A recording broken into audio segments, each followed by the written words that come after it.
In Davos, President Trump says that the U.S. will no longer turn a blind eye toward abusive trade deals. He called for fairer trade at the World Economic Forum this morning. Trump said that he will roll out more aggressive trade policies and will not tolerate intellectual property theft. It's part of the America First agenda the Trump administration has been promoting abroad. Here's what the president told a group of executives and world leaders. We are also working to reform the international trading system so that it promotes broadly shared prosperity and rewards to those who play by the rules. We cannot have free and open trade if some countries exploit the system at the expense of others. We support free trade, but it needs to be fair and it needs to be reciprocal, because in the end, unfair trade undermines us all. For more on this, we want to bring in Willis Sparks. He is a CBSN contributor and signal writer for GZERO Media and part of a new partnership between CBS News and GZERO Media, or your Wragge Group company. Willis, good to have you with us. Thank you. Glad to hear about the whole partnership as well. Let's talk about the soundbite from the president there. Is that basically directed at China? Yes. Not just China, but especially China, and I think we're going to hear a lot more about that on Tuesday at the State of the Union, a lot more, with some specifics to go behind it. In fact, we think that this is basically the opening salvo in a move for the U.S. to get a lot tougher on China in all kinds of commercial areas. So, you know, again, there wasn't a lot of specifics here, but yes, this is mainly directed at China. And as I say, I think this is going to be a story we're going to hear a lot more about in coming weeks and months. Any idea on what some of those specifics might be in your estimation? Our view is that Donald Trump wants to put down a marker for the Chinese to say we're going to get tough on, first of all, the theft of intellectual property that damages a lot of U.S. companies, unfair trade practices. So we may hear more about tariffs and quotas and some other sort of medium-level actions that are designed to force China to the negotiating table, to renegotiate the basis of the U.S.-Chinese trade relationship. It's not going to be full-on trade war on Tuesday, but there's going to be some very pointed rhetoric coming from the president, and I think this was sort of the appetizer for the meal we're going to have on Tuesday. So he didn't say China, though. Right. Do you think he will on Tuesday? But he did say intellectual property. So. He did. Which, do you think he's abandoning this, I don't know, policy or tactic of being nicer to China in the hopes that China will pressure North Korea? Is that going by the wayside? Because the language that we saw in that speech was similar to the language that he used on the campaign trail. Then when he became the president, he started to sort of wield back, and the conversation about China was more about China's impact on North Korea and putting pressure on North Korea, which really hasn't seemed to be working. So is he pulling back from that? I think we're at a kind of midpoint here, because on the campaign trail, he accused the Chinese of raping the U.S. economy. Now, we didn't hear that kind of language. So I do think that the president wants to leave room for negotiation. So he's going to get tougher, but it's going to be calibrated, and the Chinese response will probably be calibrated as well. But there's a risk here that the U.S.-Chinese trade relationship could become much, much more contentious, because both the U.S. and Chinese governments think they're in a very strong position here.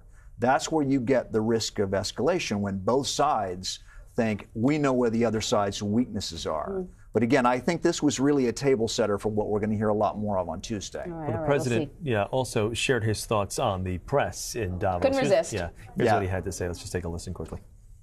I was always treated really well by the press. You know, the numbers speak and things happen, but I've always really had a very good press. And it wasn't until I became a politician that I realized how nasty, how mean, how vicious, and how fake the press can be as the cameras start going off in the back.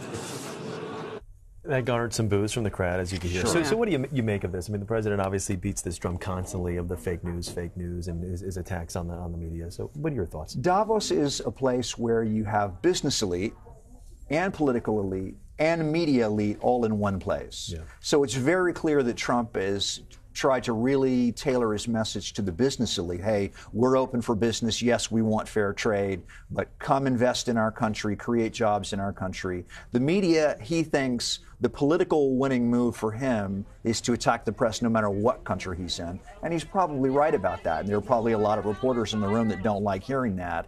But, you know, as you say, this is a standard line from the president. We're going to hear a lot more of it. Well, even the founder of the forum, in his opening statements introducing the president, brought up the idea that, you know, maybe some of the president's words are open to misinterpretation or biased coverage, sort of aligning himself with what the president was suggesting too, which I thought was quite interesting. We're going to switch gears a little. Want to talk about one of the stories in your newsletter. Italy is trying to combat fake news. Speaking of fake news, right? Italy has a new system, this red button system on the police department's website. Yeah. What's interesting about this story, and the reason why we included it in Signal, is this is a government response to fake news. And the debate in this country is, shouldn't Facebook be doing more? Shouldn't private companies be doing more? Right. Here's a situation where in Italy, you've got an election coming up soon, March 4th, 6 weeks away or something. And they've had a real problem with fake news in the Italian press.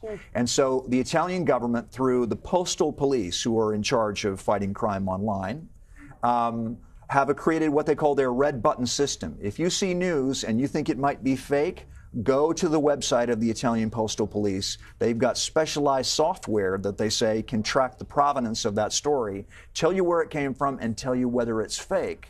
And so we're highlighting it because obviously this is not the only country holding an election this year. It's an interesting experiment. Will it work? We'll find out, I guess. Big problem, though, in Italy, and the Italian government is taking responsibility in a way that governments don't normally take charge of that kind of question. I like that. Yeah.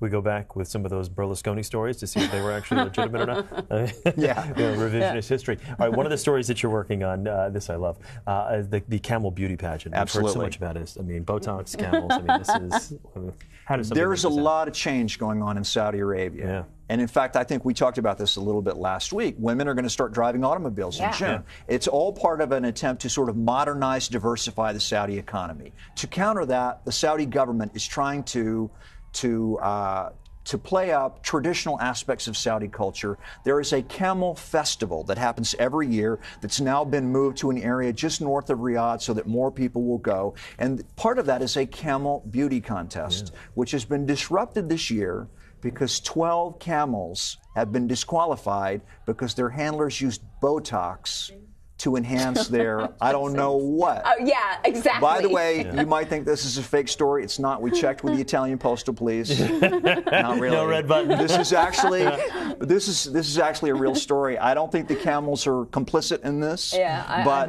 what does the Botox do for the camels? Is it similar to what it does for us? This is a part of the story that I avoided looking too closely at. But apparently, lip size, ear size, You're kidding me. butt size. You know, I don't know. I'm not making this up. So, but apparently some camels had ear reduction surgery. Wow. This is there totally a lot real of money story. in these First prize. There's a lot. There's a lot of money. What's the first prize? No, there are big cash prizes. There's a lot of money at stake. But this is another example where the modern world keeps intruding on Saudi traditional culture. Wow. That is hilarious. Yeah. All right, so we always do hard numbers before we let you go. This is actually a really disturbing, sort of depressing number. The first number, 29,168. 68 murders in Mexico in the year 2017, the highest murder rate in Mexico. That's in more than mind-boggling. 20 years. Another country having an election this year on July 1st is going to be a big issue. Ugh. Yeah. 29,168. Yeah. And the other numbers that I really wanted to highlight really quickly is, as you know, the other 11 members of the Trans-Pacific Partnership have agreed they're going forward without the U.S. Yeah. Peterson Institute did a study that says it's going to cost the U.S. economy $131 billion a year in missed opportunity. That's their estimate. 20% of European young people are still unemployed. There have been 4 new chemical attacks in Syria, according to doctors on the ground there. Syria has been a very tricky foreign policy issue for both President Obama and President Trump. Maybe the Syrian government is still using chemical weapons. And the other number is 2/3 of the population of India is under the age of 35. Creating jobs for all those people going forward, literally hundreds of millions of young people, is going to be a great challenge for one of the most important governments in the emerging market world. Right, and one of the things you definitely do not want are thousands, millions and millions of young men in particular with nothing to do. Who don't have jobs and are angry about it. Yappers. Willis Sparks, thank you so much. Thanks so Always much. a pleasure when you come by.